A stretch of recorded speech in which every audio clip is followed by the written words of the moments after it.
നിരത്തിൽ താരമാണ് അശോക് ലെയ്ലാൻഡ്. നമുക്കറിയാം സി വി സെഗ്മെന്റിൽ കമ്പനിയുടെ വളർച്ച ശക്തവുമാണ്. എന്നാൽ വിപണിയിലോ? ഓട്ടോ സൂചികയിൽ മറ്റ് വമ്പന്മാരോടൊപ്പം ഉൾപ്പെട്ടിട്ടുണ്ടെങ്കിലും സത്യത്തിൽ അശോക് ലെയ്ലാൻഡ് ഒരു മിഡ് ക്യാപ് കമ്പനിയാണ്. മാർക്കറ്റ് ക്യാപ്പിന്റെ അടിസ്ഥാനത്തിൽ മിഡ് ക്യാപ് കാറ്റഗറിയിൽ ഉൾപ്പെടുന്നുണ്ടെങ്കിലും വാണിജ്യ വാഹന നിർമ്മാണത്തിൽ ഇന്ത്യയിലെ തന്നെ രണ്ടാമത്തെ വലിയ നിർമ്മാതാക്കളാണ്. ബസ് നിർമ്മാതാക്കളിൽ ലോകത്തിലെ തന്നെ മൂന്നാമത്തെ വലിയ കമ്പനി. ഇനി ട്രക്കുകളുടെ നിർമ്മാണം എടുത്താലോ, ലോകത്തിലെ 10ാമത്തെ വലിയ കമ്പനി. നമുക്ക് ആദ്യം കുറച്ച് ചരിത്രം മനസ്സിലാക്കാം. ചെന്നൈ ആസ്ഥാനമാക്കി 1948 കമ്പനി സ്ഥാപിതമായത്. അക്കാലത്ത് അശോക് മോട്ടോഴ്സ് എന്ന പേരിലാണ് കമ്പനി അറിയപ്പെട്ടത്. സ്വാതന്ത്ര്യ സമര കാലഘട്ടത്ത് ഇന്ത്യയിൽ ആധുനിക വ്യവസായം പ്രോത്സാഹിപ്പിക്കുന്നതിന് അക്കാലത്ത് പ്രധാനമന്ത്രി ജവഹർലാൽ നെഹ്റു മുൻകൈയെടുത്തിരുന്നു. അതിന്റെ ഭാഗമായി സ്വതന്ത്ര സമര സേനാനി രഘുനന്ദൻ ശരണാണ് കമ്പനി സ്ഥാപിച്ചത്. അക്കാലത്ത് ഇംഗ്ലണ്ടിൽ നിന്നുമുള്ള ആസ്റ്റിൻ കാറുകളുടെ നിർമ്മാണവും വിതരണവുമാണ് കമ്പനി ചെയ്തിരുന്നത്. പിന്നീട് 1954 ബ്രിട്ടീഷ് ലെയ്ലാൻഡുമായി സഹകരിച്ച് അവർ നിർമ്മിച്ചിരുന്ന ക്യാബോവർ ട്രക്കിന്റെ പരിഷ്കരിച്ച മോഡലായിട്ടുള്ള കോമറ്റ് ട്രക്കുകളും ടൈഗർ കപ്പ് ലൈറ്റ് വെയ്റ്റ് ബസ്സുകളും നിർമ്മിക്കുന്നതിന് സർക്കാർ അനുമതി നൽകി. ഇന്ത്യയിൽ നിർമ്മിച്ച ബ്രിട്ടീഷ് ലെയ്ലാൻഡിന്റെ ആദ്യ മോഡലുകളായിരുന്നു ഇത്. ബ്രിട്ടീഷ് ലെയ്ലാൻഡുമായുള്ള സഹകരണം 1975 അവസാനിപ്പിച്ചെങ്കിലും 1980 വരെ ബ്രിട്ടീഷ് ലെയ്ലാൻഡ് ടെക്നോളജിയിൽ അസിസ്റ്റ് ചെയ്തിട്ടുണ്ട്. 1975 ശേഷം കമ്പനിയുടെ വിവിധ മോഡലുകൾ ഇന്ത്യൻ വിപണിയിൽ അവതരിപ്പിച്ചു. തുടർന്ന് 1987 ഇപ്പോഴത്തെ കമ്പനിയുടെ പ്രധാന പ്രൊമോട്ടർ ആയിട്ടുള്ള ഹിന്ദുജ ഗ്രൂപ്പിന്റെ കടന്നുവരവ്. അക്കാലത്ത് മറ്റൊരു ജോയിന്റ് വെഞ്ചറായി ചേർന്ന ഹിന്ദുജ ഗ്രൂപ്പ് കമ്പനിയുടെ ഓഹരികൾ സ്വന്തമാക്കിയിരുന്നു. പിന്നീട് 2007 ജോയിന്റ് വെഞ്ചർ കമ്പനിയിൽ നിന്നും ഓഹരികൾ കരസ്ഥമാക്കി. ഇന്ന് ഹിന്ദുജ ഗ്രൂപ്പിന്റെ ഫ്ലാഗ്ഷിപ്പ് കമ്പനിയാണ് അശോക് ലെയ്ലാൻഡ്. പറഞ്ഞു വന്നത്, സ്വതന്ത്ര ഇന്ത്യയുടെ വളർച്ചയ്ക്കൊപ്പം ഇന്ത്യൻ വ്യവസായ രംഗത്ത് നിർണായകമായ സ്ഥാനം വളർത്തിയെടുക്കാൻ സാധിച്ച കമ്പനിയാണ് അശോക് ലെയ്ലാൻഡ്. എന്നാൽ ഓഹരി വിപണിയിൽ റീറ്റെയിൽ നിക്ഷേപകർക്കിടയിൽ അത്തരമൊരു സ്ഥാനം നേടിയെടുക്കാൻ കമ്പനിക്ക് സാധിക്കുന്നുണ്ടോ?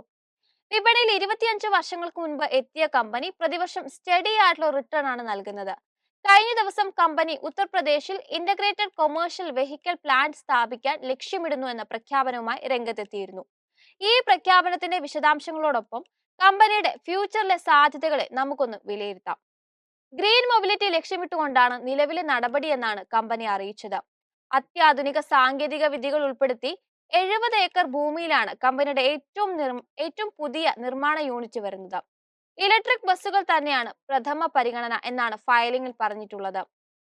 ഒപ്പം നിലവിലുള്ളതും വരാനിരിക്കുന്നതുമായ മറ്റ് ബദൽ ഇന്ധനങ്ങൾ ഉപയോഗിച്ച് പ്രവർത്തിക്കുന്ന വാഹനങ്ങളുടെ നിർമ്മാണ സൗകര്യവും യൂണിറ്റിൽ സജ്ജമാക്കും. യൂണിറ്റിലെ പ്രവർത്തനങ്ങൾ ആരംഭിച്ചാൽ ആദ്യ വർഷങ്ങളിൽ പ്രതിവർഷം 2500 വാഹനങ്ങൾ നിർമ്മിക്കും. പിന്നീട് 5000 വാഹനങ്ങൾ വരെ ഉൽപ്പാദിപ്പിക്കാൻ പാകത്തിൽ ഉൽപാദന ശേഷി ഉയർത്താനുള്ള നടപടികളും സാവധാനം സ്വീകരിക്കും. വരും വർഷങ്ങളിൽ EV ഒപ്പം മറ്റ് ബദൽ ഇന്ധന വാഹനങ്ങൾക്ക് ഉയർന്നു വരുന്ന ഡിമാൻഡിന്റെ മുൻനിർത്തിയാണ് നിലവിലെ ഒരു എക്സ്പാൻഷൻ പ്ലാൻ.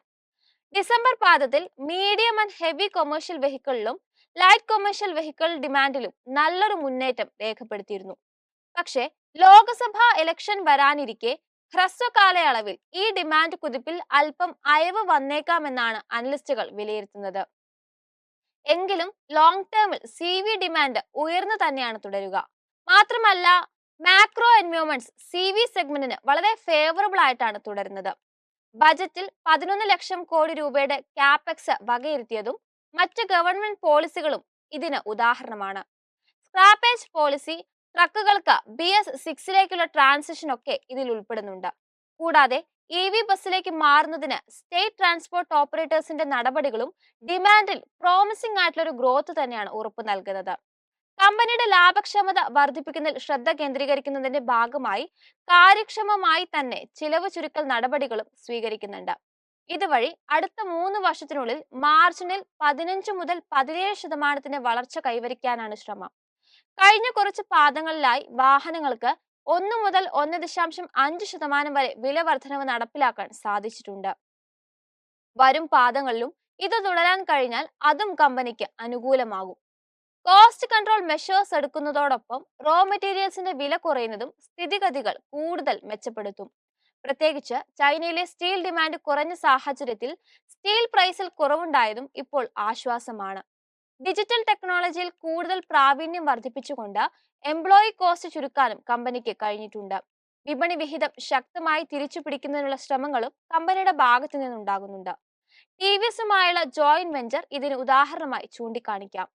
സൗത്ത് ഇന്ത്യയിൽ ഇപ്പോഴും പ്രബലമായ വിപണി സാന്നിധ്യം കമ്പനിക്കുണ്ട്. മറ്റ് റീജിയനിലേക്ക് ഇത് വ്യാപിപ്പിക്കാനും പദ്ധതിയുണ്ട്. നിലവിലെ സൗത്ത് ഇന്ത്യയിൽ ഏകദേശം 40%, വെസ്റ്റ് ഇന്ത്യയിൽ 30%, നോർത്തേൺ റീജിയണിൽ 23 മുതൽ 24% വിപണി വിഹിതമാണ് കമ്പനിക്കുള്ളത്. EV കൂടാതെ ഹൈഡ്രജൻ ICE എഞ്ചിനുകളിലും ഹൈഡ്രജൻ ഇന്ധന സെൽ സാങ്കേതിക വിദ്യയിലും വൈദഗ്ധ്യം നേടാനും പരിശ്രമിക്കുന്നുണ്ട്. നിലവിലെ 5% വരുമാനം മാത്രമാണ് കയറ്റുമതിയിൽ നിന്നും ലഭിക്കുന്നത്. ബംഗ്ലാദേശ്, ശ്രീലങ്ക, മിഡിൽ ഈസ്റ്റ് എന്നിവിടങ്ങളിലേക്കാണ് കമ്പനി പ്രധാനമായും കയറ്റുമതി ചെയ്യുന്നത്. ഇതിനു പുറമെ ഈസ്റ്റ് ഏഷ്യ, ആഫ്രിക്ക എന്നിവിടങ്ങളിലേക്ക് കൂടി കയറ്റുമതി ചെയ്യുന്നതിനുള്ള ശ്രമങ്ങളും കമ്പനിയുടെ ഭാഗത്തു നിന്നും നടക്കുന്നുണ്ട്. സാധ്യതകളിൽ നമുക്കൊരു പൊട്ടൻഷ്യൽ കാണാം. പക്ഷേ അശോക് ലൈലാൻഡിന്റെ ഓഹരികളുടെ പ്രകടനം വിലയിരുത്തിയാൽ കഴിഞ്ഞ കുറച്ച് മാസങ്ങളായിട്ട് ഒരു സൈഡ് വേസ് പാറ്റേണിലാണ് ഓഹരി മുന്നോട്ട് പോകുന്നത്. അതിനാൽ 185 രൂപയ്ക്ക് മുകളിൽ ഒരു ബ്രേക്ക്ഔട്ട് നടന്നാൽ മാത്രമേ ബുള്ളിഷ് ട്രെൻഡിലേക്ക് ഓഹരി കടക്കുകയുള്ളൂ.